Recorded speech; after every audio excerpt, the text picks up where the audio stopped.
This ends with the UFC White House turning into the most politically radioactive combat sports spectacle ever, and Conor McGregor blowing up 3 divisions at once. And nah, this can't be real. But snap back with me, because this insanity didn't fall from the sky. It started with one reckless McGregor tweet that shouldn't matter, couldn't matter, yet somehow now threatens to rewrite how crossover fights, power, and money work in combat sports forever.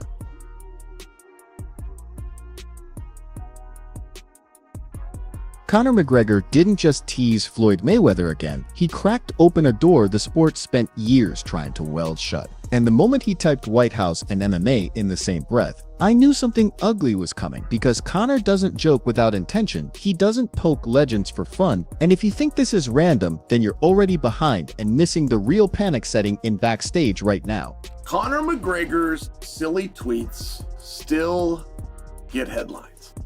And they should. That's meant as a compliment. I read them too. He puts one out. And he challenges Floyd Mayweather. I mean, this is beyond ridiculous. No fighter could get away with this. No matter how big they were, no matter what kind of a draw they were, they just couldn't get headlines with something this ridiculous, which is the compliment.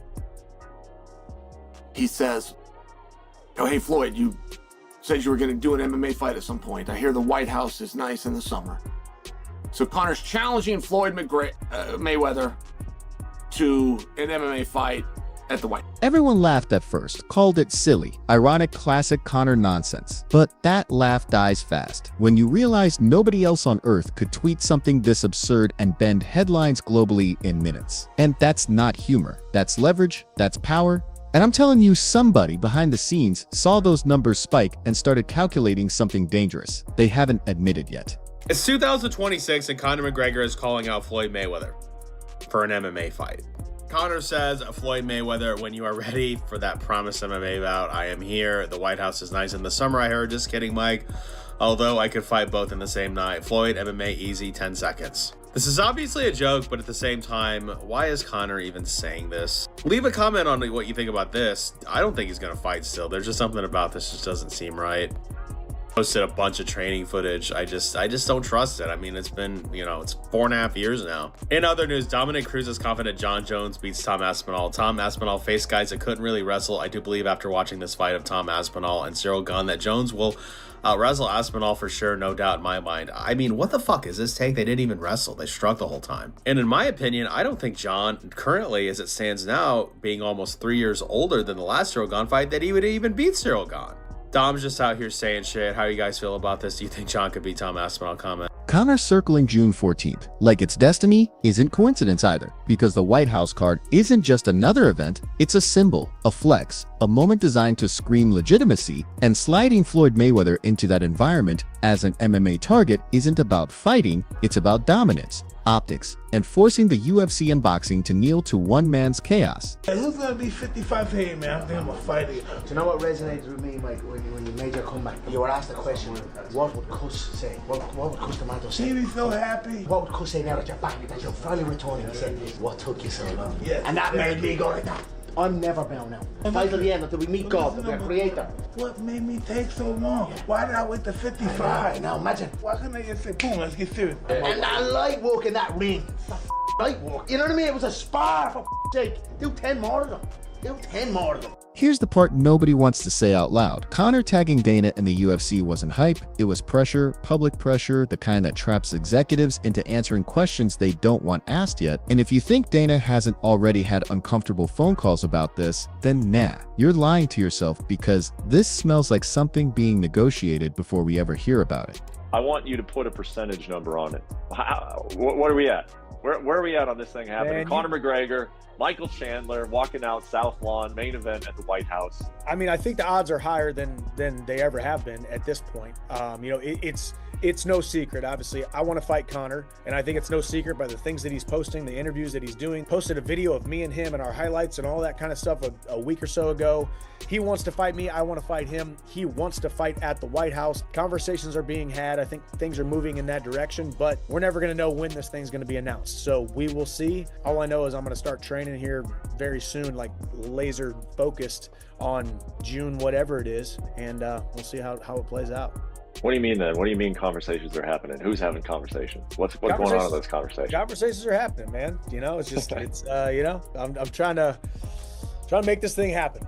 We'll put it that way. People keep dismissing the first Mayweather fight like it proved nothing. But that's lazy thinking, because Conor surviving, landing, competing at all shattered a myth. And myths once broken don't reform easily. So when Conor says there's unfinished business, he's not talking scorecards, he's talking narrative control, legacy, and the one loss that still irritates him at night. I would love to see Conor McGregor back in the octagon, and Michael Chandler always dons the stars and stripes of the United States of America, so I think he deserves to have a place on the White House card.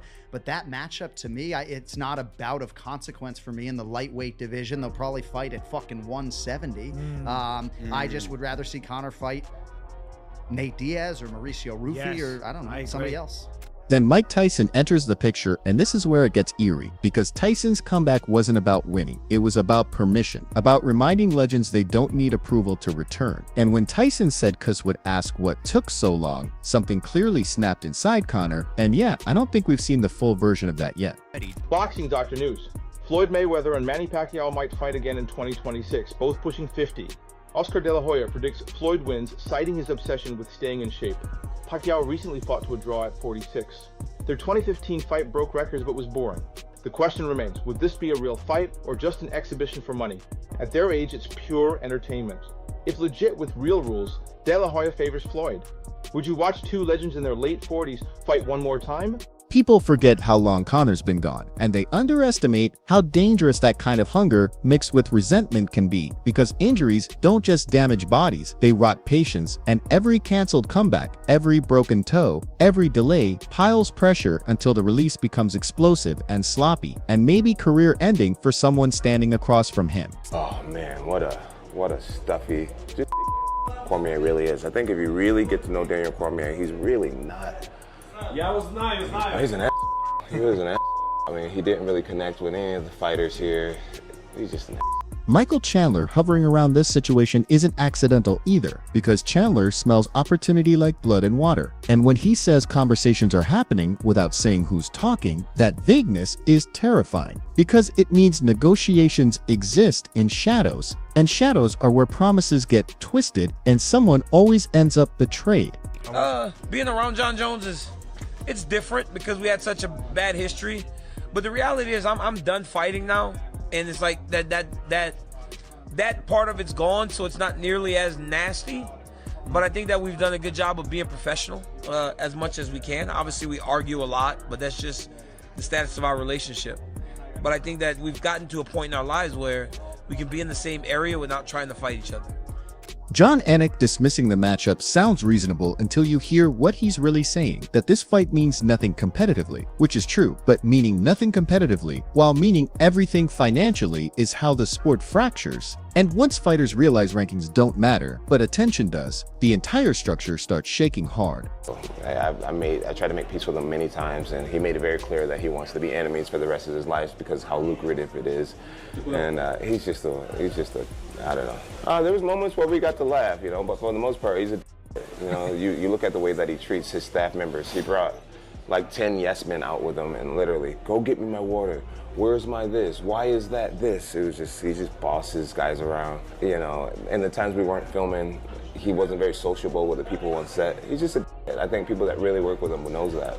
If I wrestled against Daniel Cormier, it'd be really interesting to see what happened. But the one thing I do know is that I made him cry in front of the world. I took him off of the list of being considered one of the greatest fighters of all time. He'll be even lower in the rankings of the greatest heavyweight of all time because my prospect, Gable Steveson, is going to be 3 times the champion Daniel Cormier ever was. And so he'll just always be in my shadow one way or another. Nate Diaz being floated isn't nostalgia, it's insurance, because Nate represents chaos without corporate comfort. And if Conor pivots there instead, it tells you something collapsed quietly behind closed doors. And remember this line, because if that happens, someone lied earlier and we'll find out who. Let's just say this does happen. What you thinking, Henry? Because I don't think it's It's what people are general consensus is thinking. I don't think that's how this goes down. What do you mean, like as in? What you thinking? You think how you thinking? No, if you're telling me you got John Jones? I'm not telling you anything. All I'm saying is that's the general consensus, and I'm telling you right now, it's not that simple. Because John Jones never went to the Division I and had the accolades and all of that, people sleep on just how talented John Jones. I believe John Jones could have been a multiple-time Division I champion. I believe that. John Jones was that good at wrestling, that good. And I've watched John Jones decide, I'm gonna wrestle. And when he decided to wrestle, he made people look bad to where, listen, I'm telling you, this man is just freak athletic talent, and the whole family. You know, John and Arthur, both state champion, New York state champions. You know, I know that's not saying a lot because that's high school, and DC definitely has the international, you know, accolades. But listen, they fought. And yes, I understand that's just fighting, that's MMA, but when he came down to that wrestling exchange, John is no slouch. This ain't gonna be just that easy. Meanwhile, Floyd's name getting dragged back into the circus while Pacquiao and Zab Judah resurface tells you the money well is being tested aggressively, because legends don't come back unless numbers whisper lies that sound believable enough to chase. And I don't trust how many of these conversations are suddenly happening at once, not for a second. And then, John Jones and Daniel Cormier flare back to life like a buried warhead, because rivalries don't die, they hibernate, and filming together wasn't healing, it was gasoline. And if you think their unresolved venom doesn't influence how fighters view comebacks and grudge matches, right now you're missing the undercurrent driving all of this madness. Jones claiming he removed Cormier from greatness isn't trash talk, it's domination mythology. Same mythology Conor is trying to reclaim. And notice how every storyline here connects to legacy insecurity, to rewriting endings, to refusing quiet retirement, and that's why this feels unstable. Because too many men are chasing the past at the same time. Kamaru Usman warning people not to underestimate Jones should scare you, because when elite fighters start publicly reframing narratives, it means they see something fans don't yet. And I'll say it now, somebody in this entire web is hiding an injury, a contract clause, or a condition that will blow this open later. So no, nothing here is settled. Not Conor, not Floyd, not Chandler, not Jones, because too many threads are vibrating at once, and one wrong announcement could detonate all of it. And if you think this ends cleanly, you're crazy, because this story isn't finishing, it's loading. And I don't like how quiet certain people have suddenly gone. What keeps gnawing at me is how casually everyone pretends this is just entertainment. Because if you've watched this sport long enough, you know when something feels off. And this feels off like when Conor went quiet before the Aldo fight, like when Jones smiled too calmly before chaos. And that same energy is humming again under all these jokes and tweets. Conor isn't chasing relevance, that's the lazy take. He's chasing control because relevance comes and goes, but control rewrites the rules. And the White House angle isn't random hype, it's a chess move that forces the UFC, boxing, and even politicians into the same uncomfortable conversation, whether they want it or not. I keep thinking about Dana White here, because Dana thrives on chaos until chaos stops listening to him, and Conor is the only fighter who's ever pushed Dana close to that edge. And if Dana hesitates publicly even once, even a second too long, fighters will smell weakness, and that's when things fracture fast. People asking if Floyd would ever actually do MMA are missing the point, because Floyd doesn't need to fight to win this, he just needs to hover, to let his name inflate the moment, to remind everyone that his presence alone bends markets. And Conor knows that, which is why he keeps poking the bear instead of swinging.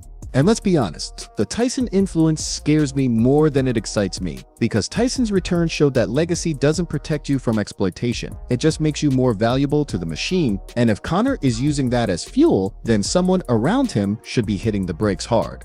Michael Chandler waiting patiently might be the smartest move of anyone involved, because Chandler doesn't need control, he needs timing, and if this whole thing collapses into confusion, he's the guy who benefits by simply being ready while everyone else argues. Jon Anik's dismissal wasn't about taste, it was about consequences, because he sees what fans don't, that when spectacle overtakes structure, the sport starts rewarding noise over substance, and once that line is crossed, it's almost impossible to walk back. The Nate Diaz option keeps looping in my head because Nate doesn't sell fantasy, he sells honesty, and if that fight resurfaces it means the grander vision failed, and failure at that level doesn't disappear quietly, it leaves scars and resentments that leak later. The boxing side of this feels desperate too, with Pacquiao whispers and Zab Judah resurfacing, because when too many legends circle the same spotlight, it means the present isn't strong enough to hold attention on its own, and that's a dangerous signal for the future of the sport. Jon Jones and Daniel Cormier popping back up at the same time isn't coincidence. It's proof that unresolved rivalries never die. They just wait for the right financial excuse to resurface. And watching them bicker again felt less nostalgic and more unsettling, like reopening an old wound for content. Jones saying he made Cormier cry isn't about BC, it's about dominance. And dominance narratives are currency right now, because everyone involved here is trying to convince the world they still matter in the hierarchy, still sit above the chaos rather than inside it. Damrell Usman stepping in as a voice of caution tells me fighters are watching this closely, not as fans, but as stakeholders. Because if the rules shift for Conor, they can shift for anyone, and that's both empowering and terrifying depending on where you stand. So I can't shake the feeling that someone is posturing to hide something else, an injury timeline, a contract dispute, a failed negotiation, because the noise level feels too high for everything to be stable underneath, and that usually means the foundation is cracking. Fans love to say let them fight, but fights don't exist in vacuums. They ripple through divisions, rankings, pay scales, and locker room morale. And once fighters realize chaos pays better than consistency, discipline starts eroding fast. Conor walking into the White House wouldn't just be a comeback, it would be a statement that the old limits don't apply anymore, and once that genie's out, good luck convincing the next superstar to wait their turn quietly. I keep circling back to timing, because timing is everything in this sport, and the timing of all these stories colliding feels deliberate, like pressure being applied from multiple angles to force a decision before anyone's truly ready to own it. There's also ego at play, massive ego, and ego doesn't de-escalate. It escalates until something breaks. And historically in MMA, it's rarely the egos that suffer, it's the structure around them. If this White House card goes sideways even once, if one announcement contradicts another, trust erodes instantly. And once trust is gone, rumors become reality faster than facts can catch up. I don't think this ends with one fight or one event. I think it reshapes how fighters negotiate, how fans expect spectacle, and how organizations justify bending rules, and that's why it feels heavier than it should.